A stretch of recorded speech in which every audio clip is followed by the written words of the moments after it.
She was a labor and delivery nurse, a wife, and the mother of 3 children under the age of 6. Friends described Lindsay Clancy as devoted and loving, but on a cold January evening in 2023, prosecutors say something unimaginable happened inside the family's Duxbury home. An act so horrific it would spark fierce debate over mental illness, criminal responsibility, and whether warning signs had been missed. This is the case of Lindsay Clancy. Hi, everyone, and welcome to episode 41 of Stop Who Does That. I'm Jackie. And I'm Jenna. And we hope everyone is having a great week. I just finished 4 weeks of night shift early this morning. It's 7 p.m. as we record. I worked from 11 p.m. to 7 a.m. this morning. Went to bed around 9:30 a.m. So I'm still starting my day, but I'm so glad to be off of night shift. Thank God. And great job, Jackie, for getting through that. That was horrific. It's 4 nights in a row per week. So I actually really did like it, though. I really, the hospital at night is a different vibe. Yeah. And everyone's really chill. And the people that come in the middle of the night, you're coming in because you're sick. And yeah, I caught quite a few things that were interesting and big wins. So yeah, I'm just glad to be over with it. And you did it. Yay. Yeah. How about you, Jenna? We are a great week, and I was anticipating have a good weekend this weekend, getting some sunshine and the pool and being outside, but we are having the smoke effects of the Canada wildfires, and it is really bad here. Mm-hmm. It smells like a bonfire outside. The skies are hazy, cloudy, and it's just all that smoke has been coming over here to the East Coast. I'm hoping, Jackie, it will be clearing out tomorrow. Fingers crossed. But that's what we're hearing too. We were supposed to be going to the Poconos, but I saw that the air quality index is like 100 times higher than it is where I am, more southern of the state. And my husband wanted to go up tonight. I'm like, no, let's wait till tomorrow. It's really bad. And I'm reading that you pretty much need an N95 mask to wear. Yeah.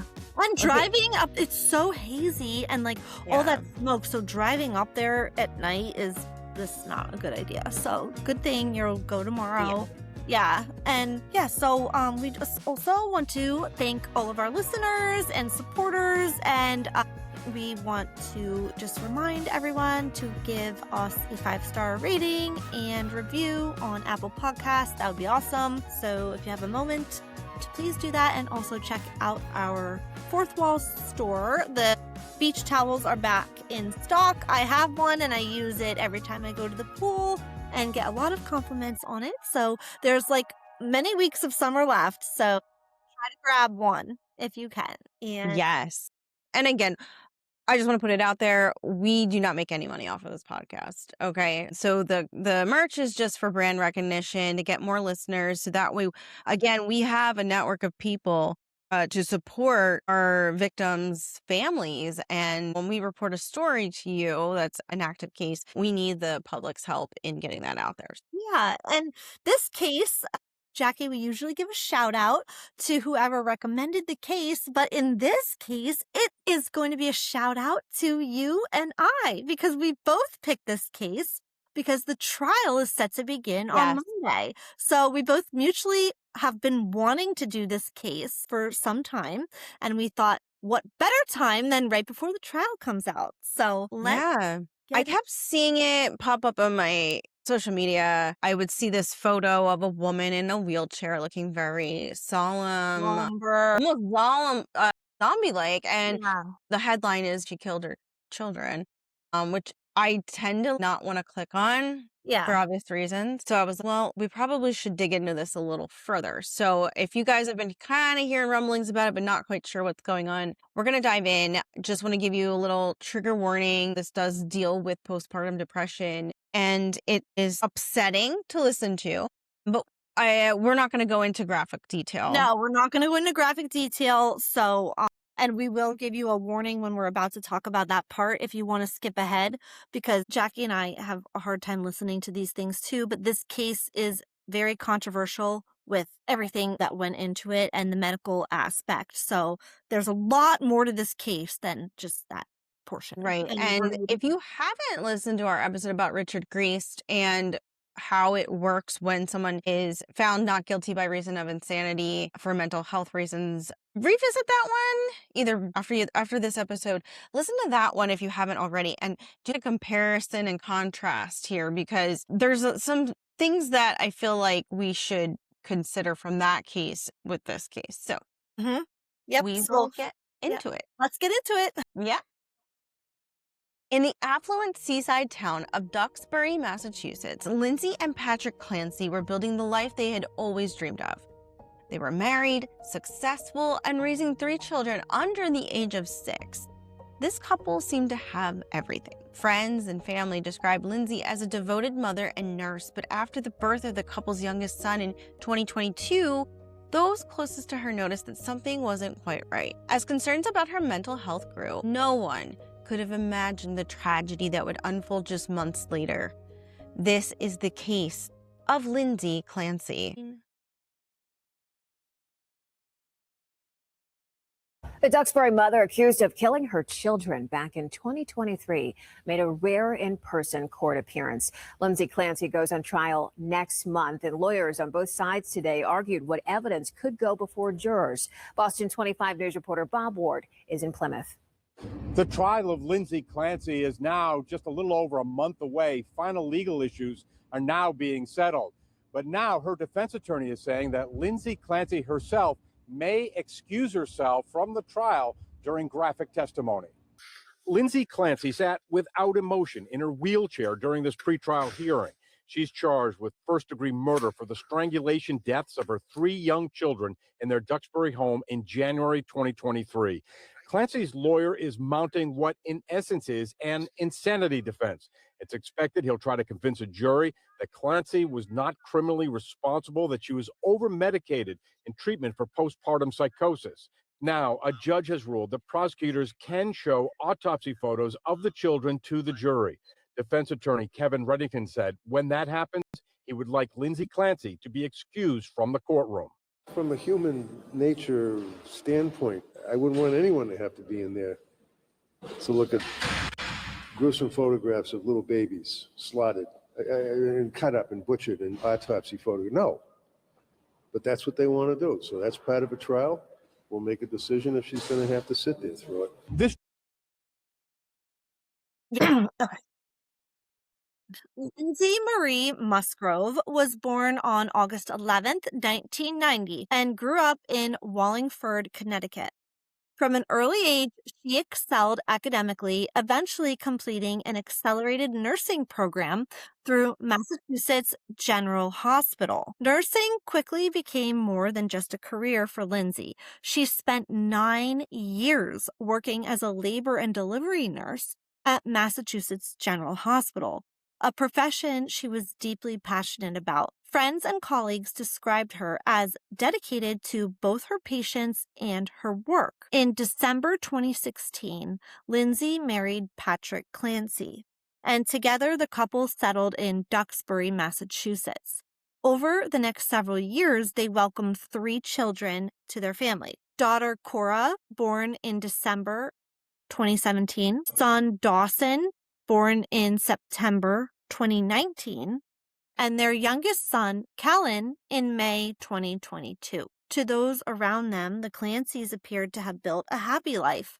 Family members painted a picture of Lindsay as a loving and devoted mother. And I will say I've seen many pictures of those beginning years, and she did seem like to be smiling, healthy. They looked like a perfect family in their early family photos with the 2 first children. Patrick later said that before she became ill, she was incredibly dedicated to her children, sometimes working twice as hard as most parents and rarely taking time for herself. He said she loved their children deeply and had never taken her frustrations out on them. Patrick's mother, Susan Clancy, described Lindsay as a, quote, fun-loving, doting wife and mother who smiled all the time and adored her children. Her sister Allison recalled Lindsay as someone who cared deeply for the people she loved, always showing up for celebrations, writing heartfelt notes, and offering comfort during difficult times. By all accounts, Lindsay had never shown any signs of violence towards her children and frequently expressed how much she loved both of them and her husband and the baby, Callan. But just months after Callan's birth, those closest to her would begin to notice a troubling change.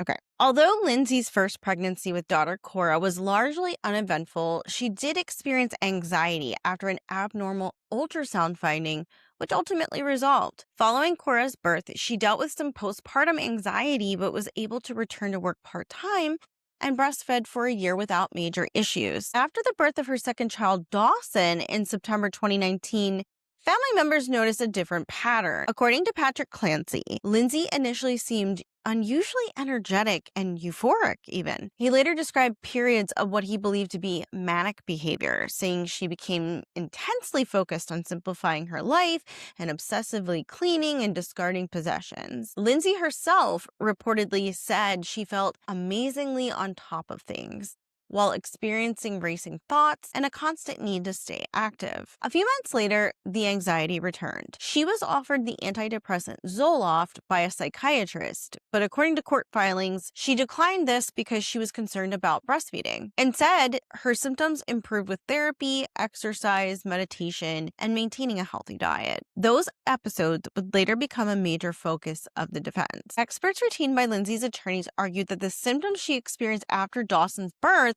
combined with later events, should have raised concerns about bipolar disorder and placed her at risk for more severe postpartum psychiatric complications. On May 26, 2022, Lindsay gave birth to the couple's third child, Callan. Both she and Patrick took parental leave, and initially, life appeared normal. But according to court records, Lindsay soon began exhibiting unusually high levels of energy. Just 1 week after giving birth, she had started an intense exercise regimen, waking up at 4 a.m. every day to run 3 miles, followed by Peloton cycling and aerobics. Just 5 weeks postpartum, she completed a 5-mile road race. Her sister Allison later recalled that Lindsay's behavior seemed uncharacteristically impulsive. She joined a Beachbody multi-level marketing program, bought products to sell, and posted videos of her workouts on Facebook while encouraging friends to participate. In hindsight, defense experts would argue that these periods of increased energy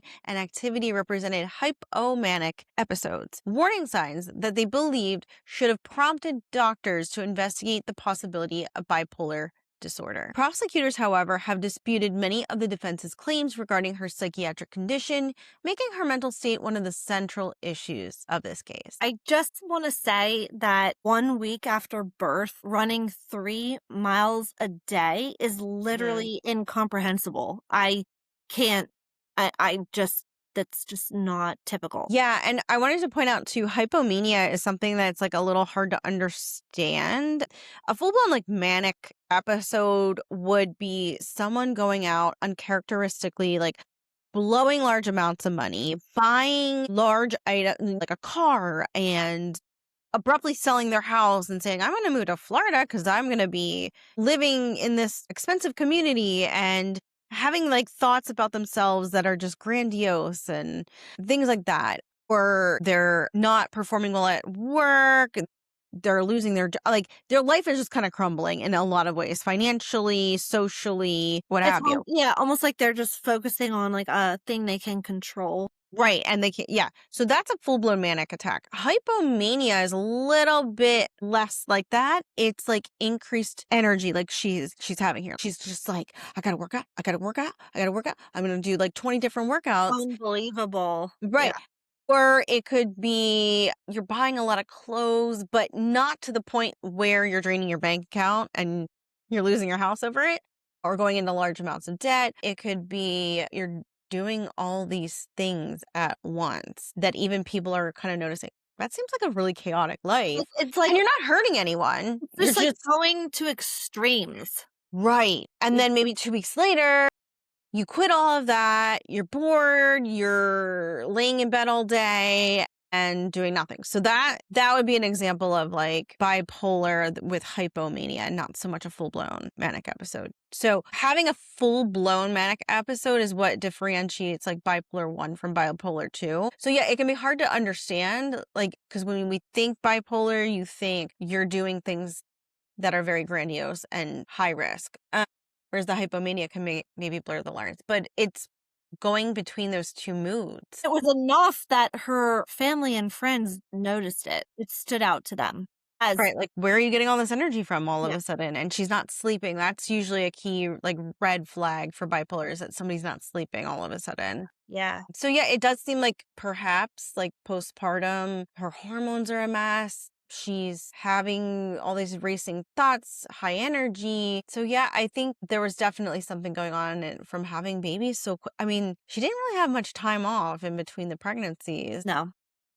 And it seems like she was struggling before the birth of Callan, but she was maybe better able to keep it mostly under control. But it was after Callan's birth that she just couldn't contain it anymore.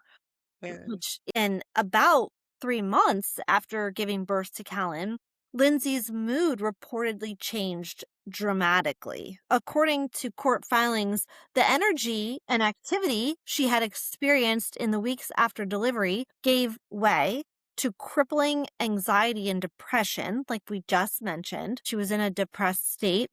She struggled with severe insomnia, like we said, not sleeping.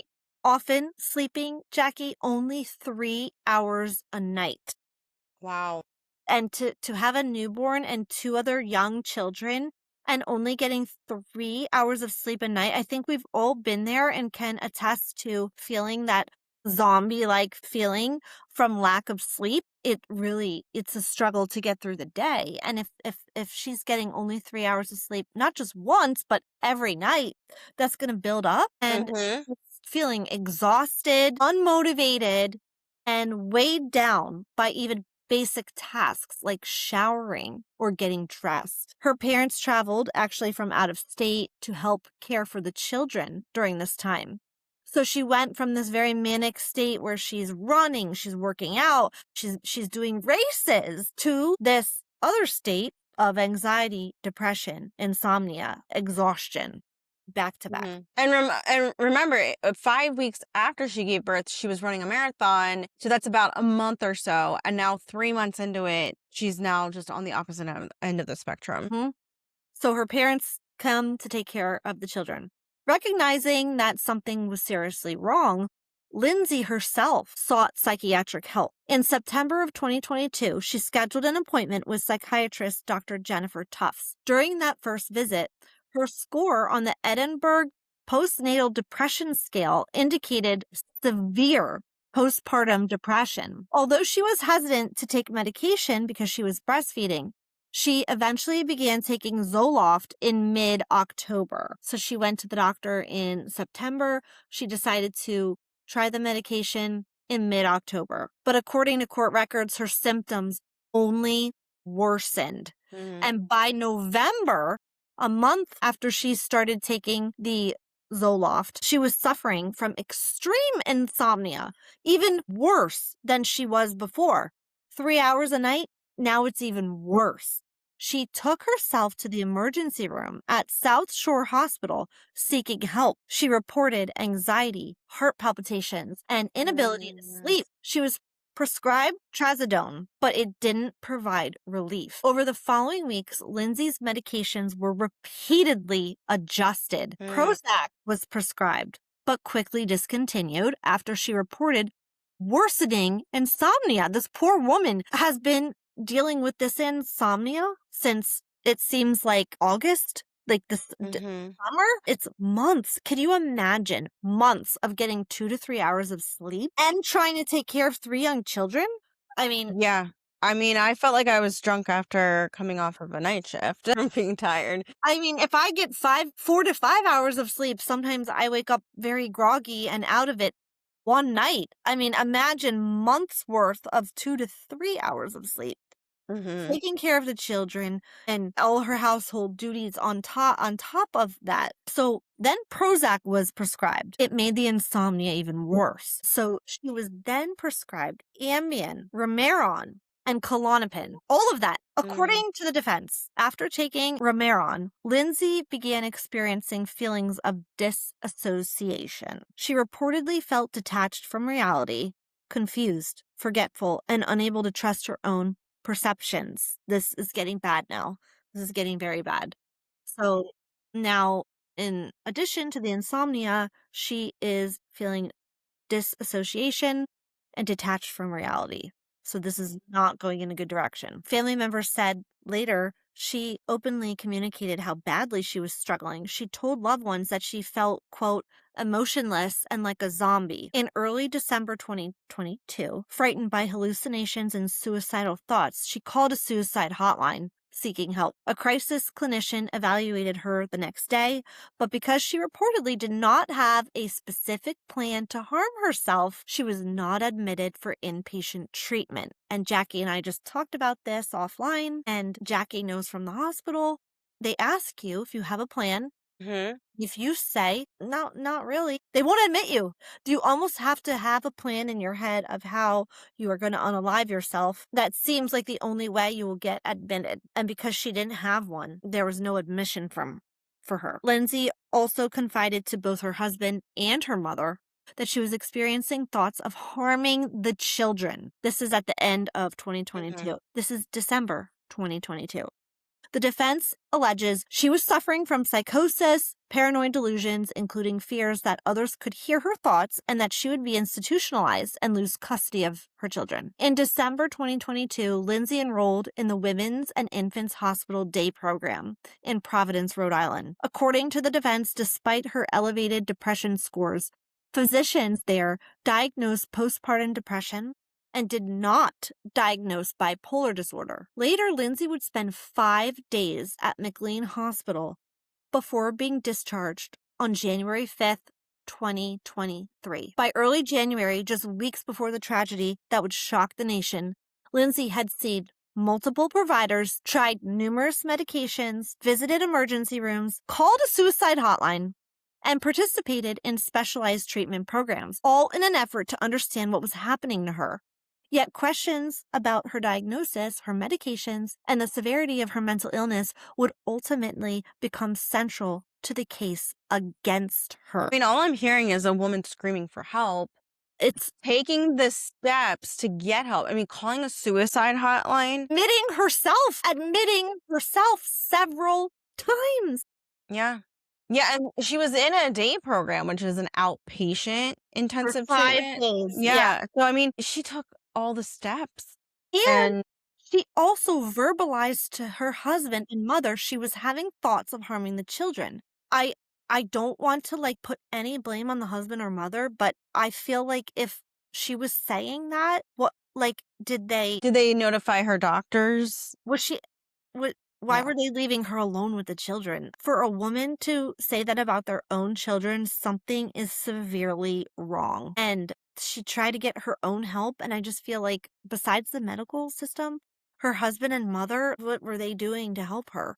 Right. I just wanted to take a moment and talk about perinatal depression or postpartum depression. There's a resource, the NIH.gov. It's a very helpful resource. A lot of people in the medical field, we use it to refer back to when we need to look something up. And I just wanted to like dig in just for a minute, like what is causing this and what is like the definition of it. So it is a mood disorder that affects individuals during pregnancy or within 1 year after childbirth. So she is within that 1 year postpartum timeframe. So the symptoms of postpartum depression are persistent sadness, lack of interest, low self-esteem, sleep disturbances, loss of appetite, anxiety, irritability with a hostile attitude towards infants, self-blame, and feelings of humiliation. So I feel like she was having a lot of that. We had the sleep disturbances, she was getting sad, anxiety. So those things were there, but at the same time,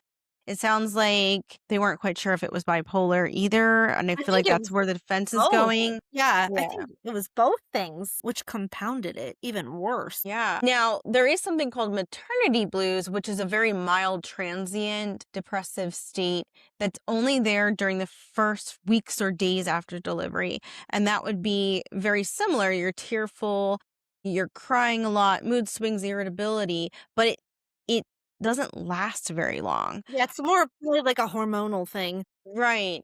But when it comes to postpartum, this is something that lasts, it persists even longer than the first few weeks or days of having a baby. Now, what is it that hormonally is happening here? There's a rapid drop in estrogen and progesterone levels after delivery, and that's compounded with the stress and sleep deprivation that comes with caring for a baby. And this increases your risk of triggering a depressive episode in susceptible people. In a meta-analysis of 33 studies, women who experienced gestational diabetes, having boy infants, a history of depression, and epidural anesthesia were noted as risk factors for postpartum depression. I didn't know that about having boy infants. That's interesting. Very interesting. Yeah. Ultimately, they feel like the pathophysiology of postpartum depression is multifactorial. So they say genetics, hormones, psychological, and social life stressors have been suggested to play a role in the development of it. So essentially, it's starting with the reproductive organs stimulating a dysregulation in sensitive individuals. So when I'll tell you this, and Jenna, you had boys, and I had a boy first. And after I had my daughter, I want to say it was like I had her early in the morning, and by the afternoon, I started shaking uncontrollably. I felt cold and I was like crying, and I'm like, what's happening to me? I have no idea. Like, I was like, it was something I couldn't even control. I've never had anything like this before. And I called the nurse. And she comes running in, and I'm telling her, I'm like, I'm shaking and crying, and I don't know why. And she's like, it's just your hormones. And Yeah. I'm like, what? And she's like, yeah, you have a hormone crash. And I was like, but this didn't happen with my first. Interesting. And you get this Yeah, crash. I had the shakes from delivery, but I did not have the crying. Yeah. I was like, Yeah. what? Yeah. That was my hormones? Like, Yeah. didn't have that the first pregnancy. And I will say this. I think I've talked about this in other episodes. Like, I've been on antidepressants for many, many years, and they did come to me in the hospital both times because it's on my records that I'm being treated for depression. I had a social worker stop by to talk to me about my depression because I was screened as a high risk person to develop postpartum depression. So there are parameters in place. And I don't know if this is for every hospital, but at least the one I went to, as annoying as it was, I was like, this is kind of unnecessary. But they're trying to identify people early on. They really have do. the risk factors, Because right? after I had my sons, after each son, I wanted to go home like immediately, and they questioned. After I had my second son, I wanted to go home like 24 hours later, and they like a bunch of people came in and questioned me and kept asking me, why do you want to go home so bad? And I said, well, because I have another son. He's a baby too, and he's at home, and I had to it was like they were interviewing me. They really do question the mothers a lot after giving birth. And unfortunately for Lindsay, a lot of her stuff didn't show up immediately after birth with Callan. Yeah. So it's just And the behaviors early on are positive things, like working out. Like, who's going to Yes. disparage you working out? Yeah. You just had a baby, and they probably were like, well, she probably didn't like the weight that she gained, and she was just trying to get it Like, off. no, she must be okay because she's able to do that. Like, she's Yeah. able to be active. Yeah, it was like Yeah. a storm brewing. It just gets worse. It does. And on January 24th, 2023, Lindsay spent what appeared to be a normal day with her children. According to court records, she woke up that morning feeling severely depressed and experiencing suicidal thoughts. She fed the children breakfast, took 5-year-old Cora to the pediatrician after she complained of a stomachache, and later spent time outside with the kids building a snowman. She even sent pictures to her husband, Patrick, and her mother. That evening, Patrick left the house briefly to pick up takeout. What happened next is not disputed. Prosecutors allege that during the short period he was gone, Lindsay used exercise. To put a trigger, maybe. Prosecutors allege that during the short period of time that he was gone, Lindsay used exercise bands to asphyxiate the couple's 3 children, 5-year-old Cora, 3-year-old Dawson, an 8-month-old Callan. According to recently filed court documents and statements attributed to Lindsay, she claims that throughout the day, she had been experiencing auditory hallucinations and believed she was being commanded by a voice to tell her to kill the children and then herself. She said she felt as though she was detached from her actions and had lost control of her body, describing the experience as dreamlike and insisting that she had no choice but to obey the voice. After the children were attacked, Lindsay attempted to take her own life. Authorities say she ingested medications, cut her wrists and neck, and then jumped from a 2nd-story window approximately 20 feet from the ground below. The fall left her with devastating injuries. She suffered fractures to her spine and ribs and a spinal cord injury that has left her permanently paralyzed from the chest down. So that is why we see her in a wheelchair. 5-year-old Cora and 3-year-old Dawson died on January 24th. Baby Callan was transported to Boston Children's Hospital, where he remained on life support for several days before eventually passing away on January 27, 2023. Since the tragedy, Lindsay has maintained that she loved her children deeply and that her actions were not the result of a conscious decision, but of a severe mental illness and hallucinations. Her attorneys argue that she repeatedly sought help in the months leading up to the killings, visiting emergency rooms, calling crisis hotlines, participating in treatment programs, and taking her prescribed medications, and contend that the medical system failed to recognize the severity of her condition. So I know that was extremely hard to listen to, but if we go back to what we learned about Richard Grease, being able to contend that you have an insanity argument would mean that you're having hallucinations and you're being told to do something from voices, which she was experiencing here. Yeah, that's what Richard Grease used in his defense to be found not guilty of reason of insanity, because he was hearing voices about his wife and unborn child. He was hearing voices. That's the number one differentiation. Yeah. Not guilty by reason of insanity is you have to be hearing these voices. And she was, and she had no prior other offense. She had no other anger or ill will or anything involving the children. She never ever hurt the children ever before this. So based on the fact that she was on a cocktail of medication and she tried checking herself in several times for self-help, I mean, this woman was trying to get help in so many ways.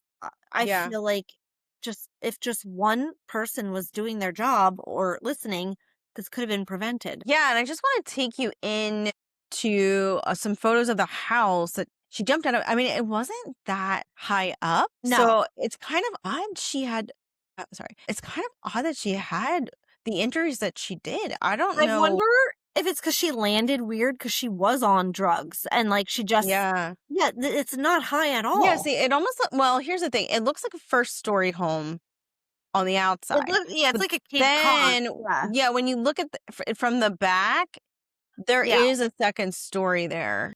Yeah.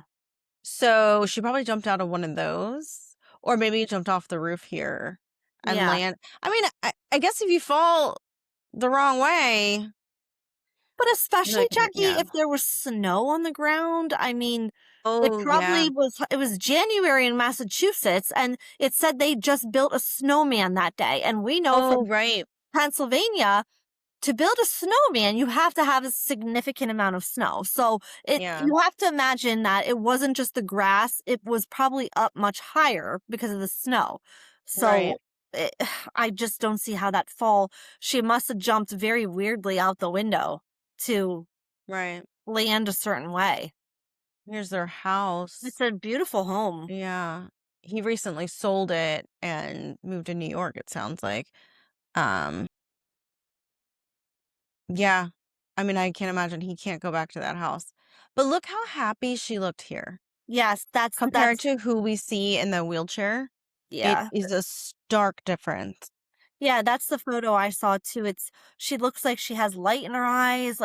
She looks like a very loving mother. That's a beautiful family photo. Yeah. It's just this whole case is so sad. Yeah. So she tried and tried, and the voices, they came, and unfortunately, she listened to them. And I give her a major credit for being open with people about it. I mean, it takes a lot to call a suicide hotline, number one. Yeah, Number two, you're to right. share with your husband and your parents, like, It must I'm have been having that these bad. thoughts. It must have Yeah. been that, because you're right, Jackie. To actually have the balls to do that, it And must admit it. have been bad. Yeah. Yeah. To admit it, and you have this perfect family and perfect image. That's probably the last thing you want to do. So she must have been really struggling. And she did all the right things. She went and got help. She went and got med. God, it's just a tragedy. I know. So But I think maybe I wonder if having like caring for the kids every day was like just weighing on her and not making it any. I mean, like your kids are stressful. Like I'm not trying to say yeah, being a especially mom, she shouldn't have been a mom, but like it is stressful dealing with children, and especially like 3 under 6, so she never had that time to try to to just heal. de-stress Yeah. and figure it out. And Yeah. yeah, and she wasn't working at the time. Like, she was a labor and delivery nurse, but after Callan was born, I don't believe Yeah. she was working anymore. So she Yeah. didn't have that Yeah. coworkers, friends, or any that environment. So she was just stuck at home and very really struggling. And I have to say, labor and delivery nurses are the most beautiful human beings ever. I think we all can remember our L&D nurse that was there through the whole thing. My experiences, like, I was just so impressed how they're like there with you the whole time. They're giving you a hug, they're holding your hand, and they're coaching you through everything and letting you know what's happening. Like, I was just like, wow, like They're I didn't know. wonderful. Yeah, Yeah, they're wonderful human beings, and I mean, she was probably the same. I I'm think sure the same so. way. I Yeah, think so too. They said she loved her job. And yeah, so you make a good point on that. She was probably just like the experiences that we had before all yeah, this happened. yeah, Well, as investigators pieced together what had happened inside the Clancy home, a fierce debate emerged. Was Lindsay Clancy a loving mother who suffered a catastrophic psychiatric break after months of desperately seeking help? Or was she a woman who knowingly and intentionally murdered her children? That question would ultimately become the foundation of the criminal case against her, the trial being this coming Monday, the July 20th. Just days after losing all 3 of his children, Patrick Clancy released a heartbreaking statement through a family friend. Rather than expressing anger towards his wife, he asked the public to forgive Lindsay and said he had already done so himself. Patrick described Lindsay not as a monster, but a loving and devoted mother who had become overwhelmed by mental illness. He wrote, quote, "I want to ask all of you that you find it deep within yourselves to forgive Lindsay as I have.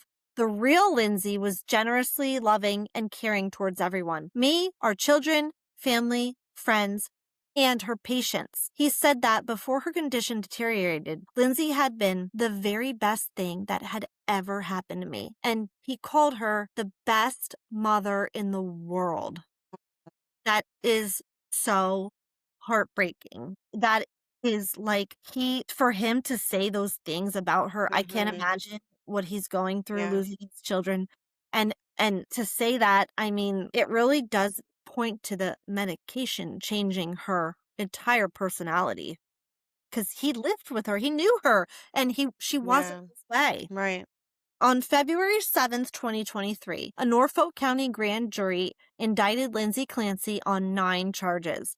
Prosecutors charged the 32-year-old mother with 3 counts of first-degree murder, 3 counts of asphyxiation or suffocation, and 3 counts of assault and battery with a dangerous weapon causing substantial bodily injury. The dangerous weapon listed in the indictment was the exercise ban. Authorities say it was used to kill 5-year-old Cora, 3-year-old Dawson, and 8-month-old Callan. If convicted of the murder charges, Clancy faces a mandatory sentence of life without the possibility of parole, which is to be expected. And this is the big debacle in this case: is did she do it premeditated, or was it mental illness and insanity? Yeah, as the criminal case moved forward, 2 vastly different narratives emerged. Prosecutors argued that Lindsay knowingly and intentionally killed her 3 children and pointed to evidence they say demonstrated planning and awareness. Her attorneys, however, painted a far different picture.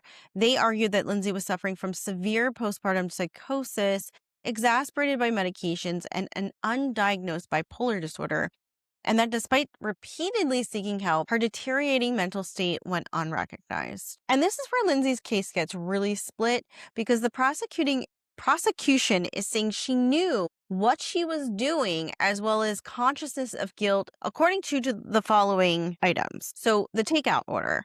Prosecutors allege that Lindsay asked Patrick to pick up takeout and medications from CVS, which kept him out of the house for about 25 minutes. They argue she deliberately created a window of time to be alone with the children.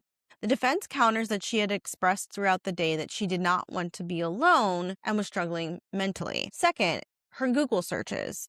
According to prosecution, investigators found internet searches on Lindsay's phone that included ways to kill yourself, information about methods of suicide, questions asking about how long it takes to die. The prosecution argues that these searches show premeditation. The defense argues they demonstrate severe suicidality and support their claim that she was in a psychiatric crisis. I don't see anywhere where she Googled how to unalive her children. It's more about herself. So I would agree with the defense there. Number 3, statements she made after the incident. When first responders arrived, prosecutors said Lindsay told Patrick, "I tried to kill myself and jumped out the window." The prosecution maintains that these statements and her actions show she understood what had occurred. The defense argues that her statements must be viewed in context of alleged psychosis. 4, use of exercise bands. Authorities allege that Lindsay used exercise bands to strangle the children one by one. Prosecutors argue that the manner of killings required multiple deliberate acts supporting first-degree murder charges. So I assume that is to mean that as she did this to the one child, before moving to the next child, there would have been a moment of time where she could have considered not doing so, but still moved forward to the second and then still moved forward to the third. I agree with that. And I think that's going to be the prosecution's biggest standpoint. Like, that's 3 times in a row. You have to know. You have to know what you're doing. Yeah, no, I hear what they're saying, and that is hard to grapple with. But I'd like to understand how long a psychosis could actually last. That's true. So I think that's going to be important for the defense to explain. How long was she hearing the voices? In Richard's Grease case, I think he was hearing the voices the entire time until he came out of it, which was probably after he ran out the front door. So yeah, I mean, you're right, Jackie. She could have been in the psychosis for 10, 20 minutes. Yeah, it's hard to know. And then finally, the 5th reason is the defense has emphasized months of documented psychiatric treatment, medication changes, emergency room visits, hotline calls, and hospitalizations. They argue these records demonstrate that Lindsay was experiencing a severe psychiatric illness that culminated in postpartum psychosis. And I will say that also there's, in psychiatric medicine, it's commonly understood that when someone has bipolar disorder, you can't just treat them with an antidepressant alone because they can go into a manic phase. So just revisiting the medication changes and the medications that she was on, it didn't appear to me that she was on any kind of antipsychotic medication. It appeared that she was on an antidepressant with sedatives. And I just want to point out, it's in there's indications that you shouldn't treat someone with bipolar with just an antidepressant because it can trigger a manic phase. Could that have been the reason she went into a psychosis? I don't know. But that I feel like is worth pointing out, because it seems like to me, Jenna, the defense is trying to say she had this undiagnosed bipolar. Yeah, and how was that she's misdiagnosed, getting the wrong drugs. How did she see so many specialists and doctors and they missed the bipolar? I think we were talking about the symptoms of postpartum. They kind of overlap. Yeah. The insomnia. So it kind of was bad timing with her just having that baby. So it kind of I think that muddied the water for them. Yeah. I really do. Yeah. So Lindsay's attorneys argue that she was not a cold-blooded killer, but a woman suffering from a catastrophic psychiatric illness. According to the defense, she recognized that something was terribly wrong and spent months desperately trying to get help. Court records show that in the months leading up to the killings, Lindsay sought treatment from multiple providers, visited emergency rooms, called crisis hotlines, enrolled in specialized postpartum programs, and was hospitalized at McLean Hospital. Her attorneys say she complied with doctors' recommendations and took numerous prescribed medications, but her condition continued to deteriorate. The defense maintains that Lindsay was suffering from postpartum psychosis brought on by an underlying bipolar disorder, and that she experienced hallucinations and delusions on the day of the killings. They argue that she lacked the ability to appreciate the wrongfulness of her actions or conform her conduct to the law, meaning she should be found not criminally responsible. In recent court filings, though, her attorneys have gone even further, arguing that the medical system failed her. They contend that warning signs were missed, her symptoms were misdiagnosed, and that despite repeated cries for help from Lindsay and her family, she never received the level of care she desperately needed. And that is where this case seems to really be headed, honing in on the fact that the medical system failed this young mother. And despite the horrific act that occurred here, based on all the medication, all the times she sought help, I honestly do have to agree with that statement. I personally believe she was failed by the medical system, and in doing so, so were the 3 children. And we would love to know your thoughts on this case as it gets headed to trial on Monday, July 20th, in Norfolk Superior Court in Massachusetts. Yep. I mean, it just has me wondering, like, knowing what we know now, what should they have done differently? I agree. What could Lindsay have done differently? She literally took every action she possibly could do herself. I mean, and what more could she have done? I mean, besides, I guess they could have tried harder to commit her for a longer stay. What would have fixed this? Was it more medication, the right medication, no medication? What would have made her mind right is my biggest question. What did she need that she wasn't getting to help her be successful? And I wonder, like, was it just time away from the kids in facility somewhere to make sure that the medications were adjusted and she was stable enough to go home? And with close follow-up, it's tough. We can only Monday morning quarterback, but my heart goes out to the family. Her husband seems like a very level-headed person to understand, like, this wasn't truly her, and he's holding space for the person she was. It did say, like, he sold the house and he moved to an apartment in New York. I mean, it must have been difficult being in a house. And, like, he's no longer, like, he went from a family of 5 to a family of 1 now. It's so heartbreaking. And and all the grandparents involved and the aunts and uncles of the children, everybody, we always say this, there are so many people affected by the crime. It just spans out, and so many people now have to live with this and be affected every day. And we pray for the family, and we think of the children, Cora, Dawson, and Callan. Right. Well, we hope you keep this discussion in your thoughts as you watch the trial next week and consider, what is justice here? What is true justice? Does she belong in prison the rest of her life, or do we have some compassion for her and get her into a psychiatric facility, much like what Richard Grease went through, and where she can finally get the help? And have some hope at freedom when she's more stable. So we'll keep everyone posted as the trial begins as well. We will be closely watching it. All right. We'll see you next time, guys. Bye.